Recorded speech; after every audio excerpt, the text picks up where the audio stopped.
Hello friends, இது நான் உங்கள் சையத். இந்த வீடியோவில் நம்ம எதை பற்றி பார்க்க போகிறோம்னா, தமிழ்நாடு பொருளாதார ஆய்வறிக்கை, Tamil Nadu economic survey first time release பண்ணியிருந்தாங்க 2024-25க்கானது. ஸோ அப்கமிங் எக்ஸாமில் கண்டிப்பாக இந்த ஆஸ்பெக்ட்லேருந்து கொஷின் கேட்கலாம். ஸோ இது மொத்தம் வந்து 160 பேஜ் பக்கம் இருக்கும். 60 பேஜுக்கு மேலே டாக்குமெண்ட் இருக்கும். அதுலேருந்து ஒரு 15 to 16 பேஜுக்குள்ளே மொத்த இன்ஃபர்மேஷனையும் எக்ஸாம் பாயிண்ட் ஆஃப் வியூவில் கம்ப்ரஸ் பண்ணி கொடுத்துருக்கேன். தமிழ் மீடியம் இது. ஸோ இதுக்கான இங்கிலீஷ் மீடியம் பிடிஎஃப்பும் இருக்குது எக்ஸாக்டாக. ஸோ கீழே டிஸ்கிரிப்ஷனில் பிடிஎஃப் லிங்க் ஆட் பண்ணுறேன், நீங்கள் டவுன்லோட் பண்ணி படிச்சுக்கோங்க. இல்லை மெயினாக வந்து பார்த்திங்கன்னா உங்களுக்கு டேட்டாஸ் அதிகமாக இருக்கும், ரேங்கிங் அதிகமாக இருக்கும், தமிழ்நாடு என்னென்ன பொசிஷனில் இருக்குது அப்படின்னு சொல்லிட்டு. ஸோ அதனால் அதை ஆஸ்பெக்டில் கேட்கலாம். இதில் பார்த்திங்கன்னா பொருளாதார வளர்ச்சி, எக்கனாமிக் க்ரோத்தை பற்றி டேட்டா கொடுத்துருக்காங்க. தமிழ்நாடு எவ்வளோ, இந்தியா எவ்வளோ, இல்லை தமிழ்நாடு என்னங்கிறத இம்பார்ட்டண்ட்டாக பார்த்துக்கோங்க. அடுத்து மொத்தம் ஒரு 18 குறியீடை வரிசைப்படுத்தி கொடுத்துருப்பேன். ஸோ இதில் வந்து சர்வேயில் வெவ்வேறு இடத்துல உள்ளதை மொத்தமாக ஒரே இடத்துல என்ன குறியீடு, தமிழ்நாடு என்ன வரிசை, இது எக்ஸ்ட்ரா டேட்டா. ஸோ அந்த மாதிரி கொடுத்துருப்பேன். இல்லை வந்து இது ரொம்ப இம்பார்ட்டண்ட்டு, எத்தனாவது ரேங்கிங்கில் இருக்குது அப்படின்னு சொல்லிட்டு. ஸோ இது முடிஞ்ச பிறகு 3 துறைகள், சேவை, தொழில், விவசாயம், இதோட பங்களிப்பு என்னன்னு இருக்கும். அடுத்து பணவீக்கம்னா என்ன, தமிழ்நாட்டோட பாசன வகைகள். அடுத்து பார்த்திங்கன்னா லைனாக வந்து உங்களுக்கு பாசன வகையிலேருந்தே விவசாயம் ரிலேட்டடாக ஸ்டார்ட் ஆயிரும். ஸோ மொத்தம் 3 துறை பற்றி டீட்டெயில்டாக இருக்கும். விவசாயம், அதுக்கடுத்து தொழில்துறை, அடுத்து சேவைத்துறை, agriculture, service, industry, service sector, 3 பற்றின டேட்டாஸ் இருக்கும். என்னென்ன இதில் தமிழ்நாடு என்ன பொசிஷனில் இருக்குது, எவ்வளோ ரேங்கிங்கில் இருக்குது, என்ன அளவில் இருக்குது, அப்படி என்ன க்ரோத்தில் இருக்குது அப்படிங்கிற ஆஸ்பெக்டில் இருக்கும் ஒவ்வொன்றா.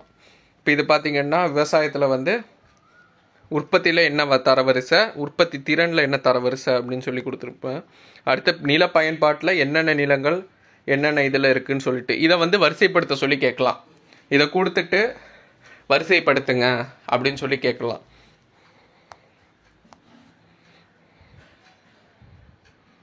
அடுத்து இதெல்லாம் எக்ஸ்ட்ரா டீட்டெயில்ஸு, அதெல்லாம் வந்து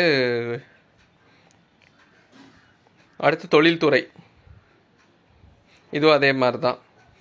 முதலீடு செய்யப்பட்டதில் எத்தனாவது ரேங்கிங்கு, வேலைவாய்ப்பில் எத்தனாவது ரேங்கிங்கு, ஸோ அந்த மாதிரி இருக்கும். எல்லாத்துலேயும் சில இது எக்ஸ்ட்ரா டேட்டாஸ் நிறையா இருக்கும். ஆனால் எல்லா டேட்டாவும் நம்மளால் மனப்பாடம் பண்ண முடியாது. அது எக்ஸாம் பாயிண்ட் ஆஃப் வியூலையும் இம்பார்ட்டண்ட்டாக இருக்காது. ஆனால் ரொம்ப லிமிட்டடாக எது தேவையோ அதை மட்டும் நான் கொடுத்துருப்பேன். ஏன்னா நம்மளுக்கு நிறைய படித்தோன்னா நம்ம எல்லாத்தையும் கன்ஃபியூஸ் ஆக்கிக்கும். அதனால் எக்ஸாம் பாயிண்ட் ஆஃப் வியூவில் தேவையானதை மட்டும் கட் பண்ணி கொடுத்துருக்கேன். மற்றதெல்லாம் நானே ரிமூவ் பண்ணிட்டேன். ஸோ அதனால் உங்களுக்கு பார்த்தீங்கன்னா ரொம்ப சிம்பிளாக இருக்கும். ஸோ ஒரு 160 பேஜ் படித்து இது பண்ணுறதுக்கும் இந்த 15 பேஜ் நீங்கள் படித்தாலே ஓரளவு அதுக்கான கண்டென்ட் உங்களுக்கு தெரிஞ்சிடும். எக்ஸாம் கேட்டாலும் உங்களால் ஆன்சர் பண்ண முடியும். மெயின்ஸில் வந்து இந்த இன்ஃபர்மேஷன் வச்சு நீங்கள் எழுதுனீங்கன்னா மார்க்கு கூடும். அப்கமிங் குரூப் 1 மெயின்ஸ் படிச்சுட்டு இருக்கவங்களும் சரி, இன்னும் வரக்கூடிய எக்ஸாம் படிக்கிறவங்களும் சரி, இந்த டாக்குமெண்ட்டை வச்சுட்டு அந்தந்த எக்ஸாமுக்கு தகுந்த மாதிரி டேட்டாஸ் கொடுத்தீங்கன்னா ஈஸியாக இருக்கும். இப்போ எரிசக்தி சம்மந்தமாக ஒரு கொஷின் கேட்குறாங்கன்னா இந்த டேட்டா கொடுக்கலாம், தமிழ்நாடு எத்தனை ரேங்கிங்கில் இருக்குது. ஸோ அந்த மாதிரி ரெஸ்பெக்டிவ் இதுக்கு கொடுத்தீங்கன்னா நல்லாயிருக்கும். ஸோ விவசாயம் சம்மந்தமாக முடிஞ்சிச்சு, அடுத்து தொழில்துறை முடிஞ்சு, ஃபைனலாக வந்து காலநிலை சம்மந்தமாக சில டேட்டாஸ் இருக்கும். அவ்வளோதான். ஸோ இதுதான் எக்ஸாம் பாயிண்ட் ஆஃப் இம்பார்ட்டண்ட்டாக உள்ளது.